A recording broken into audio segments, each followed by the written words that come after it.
Is this thing on? I hope so. Hi friends, I'm Cal, and today I'm going to be doing an Amazon Prime Day haul for you guys. I know this is very much overdue considering the fact that Prime Day was about a month ago now, but better late than never, right? Essentially, I'm going to be going over all of the products that I purchased on Prime Day, and I'm also going to give a bit of a review on each one considering I've been using them all for the past couple weeks now. Now without further ado, let's get right into the first product, which is actually the mic I'm using right now. So here we have the Lark M1 digital wireless lavalier microphone from Hollyland. I got in the one-person wireless microphone setup, which comes with one wireless transmitter as well as one wireless receiver. There is a version that comes with two wireless transmitters as well as a wireless charging case, but I didn't need that and I didn't want to spend the extra money for it, so I opted for this instead.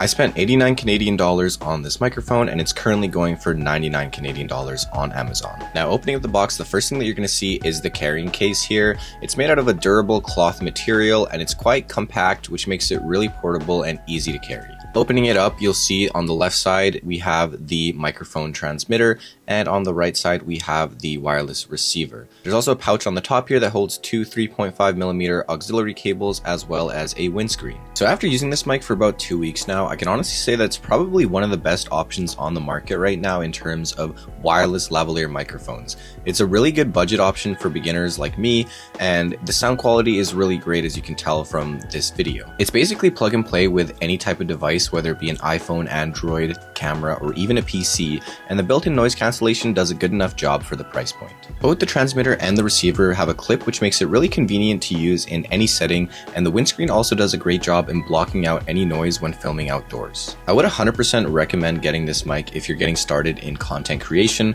whether it's YouTube or if you want to be a streamer or a podcaster or even an interviewer, things like that. It's a really good, versatile beginner option that's budget friendly. I also bought this 3.5mm auxiliary to lightning adapter cable from Ugreen just so I can use the mic with my iPhone, and I purchased it for $18.99 Canadian and it's still going for that price on Amazon right now. Alright, so the next product is actually going to be the lights I'm using right now.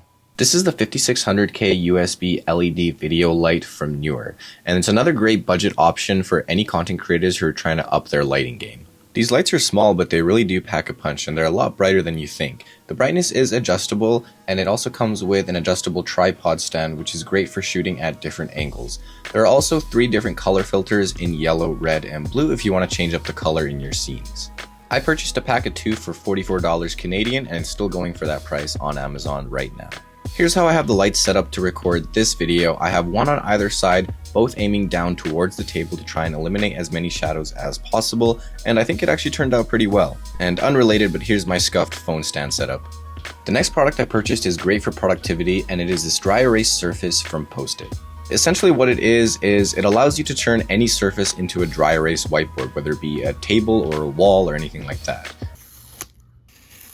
This thing was too large, so I wasn't able to unbox it on my table, but that's kind of what it looks like. It's just a big rolled up whiteboard film essentially that you can stick onto any surface that you'd like. So I decided to put on my closet, so here's some footage of me taking down my posters and cleaning the surface of my closet so that I can apply the whiteboard film to it. Also, I know my hair is still long in this video. It was filmed like 2 weeks in advance, so just ignore that. Anyways, in terms of installation, it was actually really straightforward and easy to do. It didn't really take me that long. All I had to do was follow the simple instructions that were given on the pamphlet included in the box.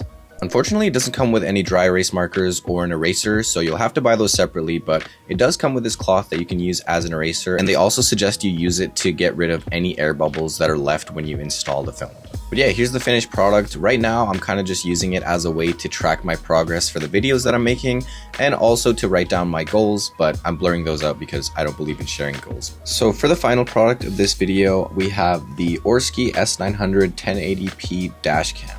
I purchased it for 53 Canadian dollars and it's currently going for 61 Canadian dollars with a coupon applied. Now this isn't related to content creation or anything like that, but I've been driving for 7 years without a dash cam, so I figured it was probably about time that I got one. So opening up the box here, we have the main dash cam itself, which is pretty small, pretty compact, and it's very sleek in my opinion. Then we have various accessories such as the mount, a car charging adapter, all the cables that you could possibly need, as well as this orange sort of crowbar type thing that'll help you secure the wires within the trim of your car. It also comes with a rear camera that connects to the main camera with just one wire, and also has the functionality to be wired into your reverse light to be used as a reverse camera if your car doesn't have one already. It comes with its own micro SD card already in the camera itself, so you won't need to purchase one separately as well. So here's me installing the dash cam in my car, and while you guys watch that, I'm going to talk a little bit about the cam itself. So for the installation itself, it did actually take quite a bit of time, but that's mainly because I wanted to hide as many of the wires as possible, and the trim of my car was difficult to access in some spots, which made that hard to do. With that being said, it still only took me about an hour and 10 minutes to fully install the camera, which isn't bad at all. As for the functionality of the camera, I think it has all the features you could possibly ask for in a dash cam. It does looping recording in intervals of 1 minute in both the front and the rear camera, and it stores the video files in separate folders on the SD card, which makes it really easy to access later on. Once the SD card is full, it'll start overwriting older videos, but you also have the ability to lock videos to make sure that that won't happen. There's also a parking function that uses motion detection and will start recording whenever it detects anything in front of the car, which I think is really great. I've only had this dash cam up and running for about 2 days now, so I've yet to explore the full capabilities of it, but so far it's been really impressive. Now for the moment you guys have been waiting for. This wouldn't be a proper review if I didn't include footage from the dash cam itself, so here's a clip of me T-boning a family of 4. Here's a couple clips of me driving around my city. Now obviously it's not the best image quality you've ever seen, but I still think it's pretty clear and crisp as far as dash cams go, especially at its price point. The rear camera leaves a lot to be desired, but you can still make out what's going on in the video, so as far as I'm concerned, it gets the job done. Also, I know the date is wrong there. I still haven't figured out how to change that, but I should probably do that soon. Alright, so that's pretty much going to be it for my Prime Day haul. If you guys would like to purchase any of the products that I discussed in this video, they're all going to be linked in the description down below. If you guys enjoyed the video, I would really appreciate it if you left a like and subscribed. It would really help me out. Thanks so much for watching till the end, and I'll catch you guys in the next one. Peace.